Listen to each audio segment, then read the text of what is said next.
So she mentioned that if you were to lay in a bed and do absolutely nothing for the rest of your life, you pretty much would need what you weigh with a 0 at the end. So I weigh 142. So if I were to lay in a bed all day for the rest of my life, I would need 1,420 calories just for my body to function.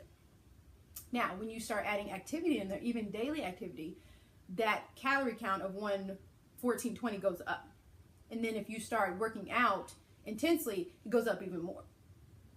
So that's why you need to eat. Your body needs the food for fuel to function, and then to get you through your workouts and your daily activities. So when I say function, like your insides, your heart beating, your bowels moving, your stomach digesting food, your liver, all that stuff doing everything.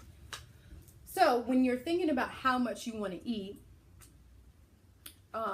they say, you know, depending on what your weight is, you could start with what your goal weight is. So say if you weigh 200 pounds, you want to be a 160, you could say, well, I need to eat 1,600 calories a day. So you have your 1,600 calories. You eat your 1,600 calories. In order to lose weight, you want to burn off most of that in order to have deficit. So if you think of MyFitnessPal, you have your calories that you're supposed to eat minus the calories that you actually eat, plus the calories you burn via exercise and living your life. And then that last number is your deficit.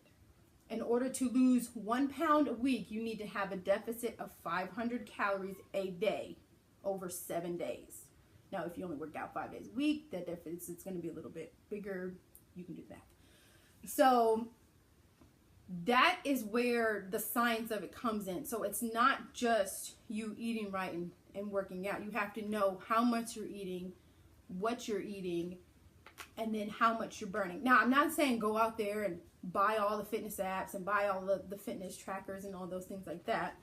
But you can get a general idea of what you're doing. MyFitnessPal, again, will calculate calories burned doing basic exercises like squats and running and things like that. But you have to track the things that you're doing so that you know where you're at. There's no way for you to know unless you're doing some kind of tracking, even if it's basic, starting out and taking pictures of yourself. You know, mirror selfies with just a bra and, you know, some shorts on, or get somebody, you know, significant under, somebody you trust to see yourself naked. Take pictures of yourself weekly so you can see what you're looking at. Have a certain outfit that you try on once a week, and you can think about, okay, it's tight in this area, it's loose in this area, things like that. That's like today. I was able to do the grandpa thing, but how you pull your pants up over your belly button with my leggings. Because normally leggings for me stop at the butt crack. And now they're actually starting to go over. So I'm like, okay, clothes work. But you know, the photos thing, that's what I do.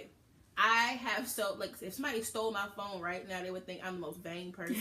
Because I literally have a gallery in my phone of, it's called Body Change. And literally, it's me in bra and underwear and everything that you would not want the people in the outside world to see you in.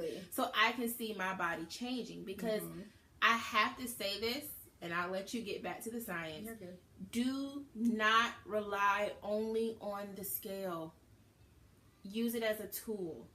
That's it. That's why for me, I have to do my inches. I love to do my photo, and then I prefer to do my weight loss last, or the scale last, forgive me.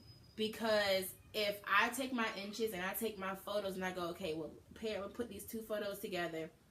My waist went in, my legs look smaller. I could see certain, you know, bones starting to come out underneath the fat. Okay, I'm working. My inches went down. I'm sorry, the collarbone thing. I love it. It's just funny. And then, you know, and then we'll do inches, and I see my, you know, my thighs went down, or my button got bigger. My waist is going in. So when I get on the scale, and let's say this week it only took me 2 pounds, that's 2 pounds of fat. But it does not mean that I didn't lose inches or any. I still worked. It doesn't discourage me. It just means, okay, the number went down, but let's figure out how we can tweak it. Use it as a tool, not as a definition. Exactly. Because that's when you start going back into, well, I might as well ate them Pop-Tarts for breakfast because I only lost 2 pounds. No, you lost fat. Yes. And to go back to the signs of that, if you don't already know, muscle weighs more than fat. So there may be times when you're working hard, you're eating right, and you get on the scale and it's not moving, but your inches are changing because you're losing fat and you're gaining muscle. if you have ever trolled Instagram, there's certain people who will post side-by-side pictures, and they'll show a picture of themselves at 120 pounds. And, you know, they don't really look 120 pounds. And then they show a picture of themselves at 125, and they're ripped, and they're muscular, and it's muscle definition, and they look skinnier than they did before. It's because muscle weighs more than fat. So that number may go up, but your inches will go down. So that's another science as far as things like that. Also wanted to point out too, your hips involve your butt. So if the hip area measurements go up, it's probably because your butt's getting bigger if you're doing a lot of squats and stuff. So I just want to point that out. So pretty much with this video, we're going to go ahead and tie it in. But we really want to put out there, we were talking over breakfast, and we were like, we have to post this because there's a lot of questions that happen about what are you eating? You know, the scale's not going down for me. This is a weight loss puzzle. And I call it a puzzle because there's so many pieces. There's so many variables. There's so many things to the woman's body that kind of change things for us when it comes to losing weight. You need to track. You need to write stuff down. It gets repetitive. When I'm eating my food, I have to tell my husband, I promise I'm not ignoring you, but I have to track these things. Like, I have to do it because if I don't, I'm not helping me. I don't know what I'm doing unless I can go back and see. You know, don't give up. If one thing didn't work, you have another week. Do not try to give yourself a crazy goal of trying to lose 30 pounds in 1 month. You're going to discourage yourself because you're going to want to see big numbers every week. And sometimes you don't see numbers, but you see numbers somewhere else. Exactly. Your pants fit different. The size of your shirt is different. You know, you wear certain pants that now you got to wear a belt with it. Don't let the only numbers you focus on is on some digital scale. Have no scale victories. Exactly. That means things that happen that show you your body is changing that does not involve you getting on the scale. Learn your puzzle pieces. Write it out. Okay, I can do cardio. I can do weightlifting. I can drink more water. Let those be the things that you focus on for that week. And if that week you actually lose a good number and the inches are going down and pants need belts, there's one puzzle piece you done found. Exactly. And there's always room for improvement. There's always things that you can do better, whether it be eating a little bit healthier, pushing yourself a little bit harder in the gym or your workouts, wherever you're working out at. You know, just staying a little bit more focused on what it is that you're wanting to do. So just to recap the science part of it, you want to have that 500 calorie deficit. You know, you start with the calories you're supposed to eat minus what you actually eat plus calories burned while exercising. That end result is that deficit. To lose a pound a week, you want to have 500 a day at minimum. And just understand that your body needs fuel to function. You need to eat. Do not starve yourself. That whole saying to lose weight, you need to eat less. No. Because what happens is, real quick, sorry. You have to do it. Your body goes into starvation mode.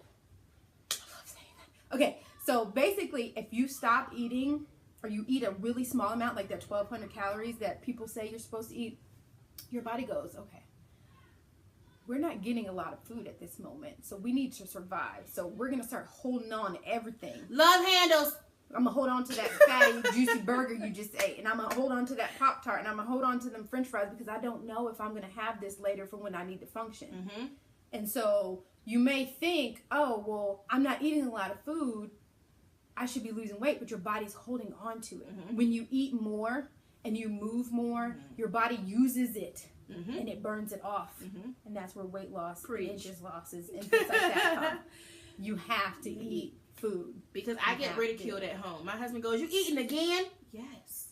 I get ridiculed at work. Didn't you? I'm hungry. Benita, you just ate. I'm hungry. I'm hungry. And I will say that, I know we're trying to end the video, but I have to say this really quickly. If you eat food and 2 hours later you're hungry again, it does not mean you didn't do a good job. It's time to eat again. People, I did it until she told me. I would be like, why am I so hungry? She goes, that's a good sign. That's metabolism. That means something's working. If you're eating the right foods and you're hungry 2 hours later, then now, if you eat a Pop-Tart and a bag of chips and you're hungry later, that's a whole other video. But if you're eating the right foods, the balanced meals, and you find yourself hungry again, it's actually time to eat. I eat every 2-3 hours. It's annoying. Very much so. But I know that means my body's actually working. Because when I think back to when I wasn't eating well, I could eat one meal. Let's say I ate at 10 o'clock. I wouldn't eat again until like 3 or 4. That's not healthy. It's not going to make you lose weight faster. It's not going to get you to your goals faster. So stop. If you're doing it because you read it somewhere on somebody's Facebook page and you saw Boom Kui Kui on Instagram drinking shakes. So you told yourself, the only thing I'm going to do is drink shakes. I'm going to go on a water fast. I can't take any more water fasts because I'm trying to figure out how you are not laid across the floor. Food is everything, but it's the right foods that you choose. And I really wanted to put that out there because there are a lot of people who truly, truly, truly want to lose weight and not want to gain it back. And it's hard when you see 10, 20, 30 people doing one thing and you only see 10 people doing it the right way. So you assume that those 30 people who you see who look nice, who have the curves, the big butts, you know, the Instagram models, you see them doing these fasts and detoxes and these water drinks, and you go, well, that's the way to do it. Because the 10 people who are doing it right, they're overweight.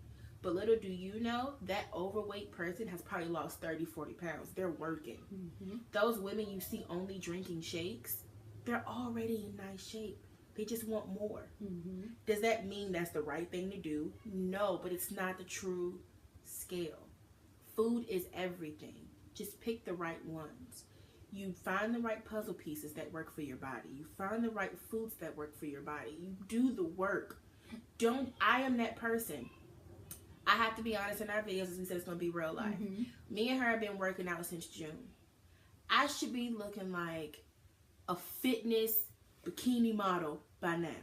But the reality of it is, I was not true in my journey.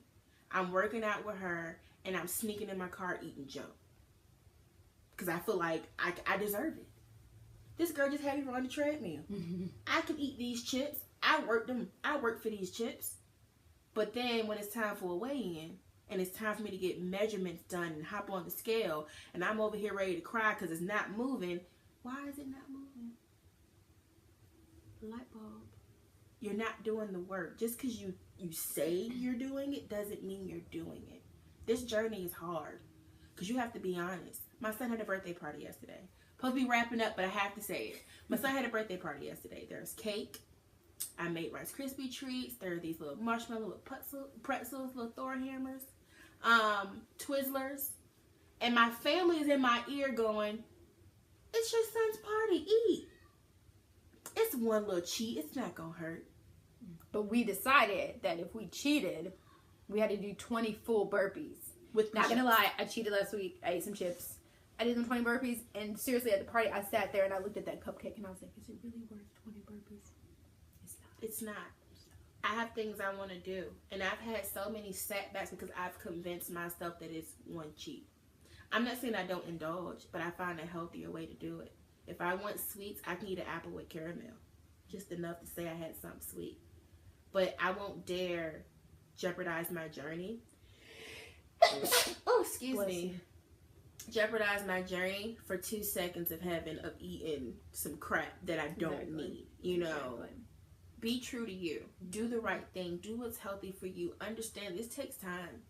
I know we want it fast. We got vacations coming up, birthdays, weddings, Valentine's Day. You want to do a sexy photo shoot for your boo. I get it.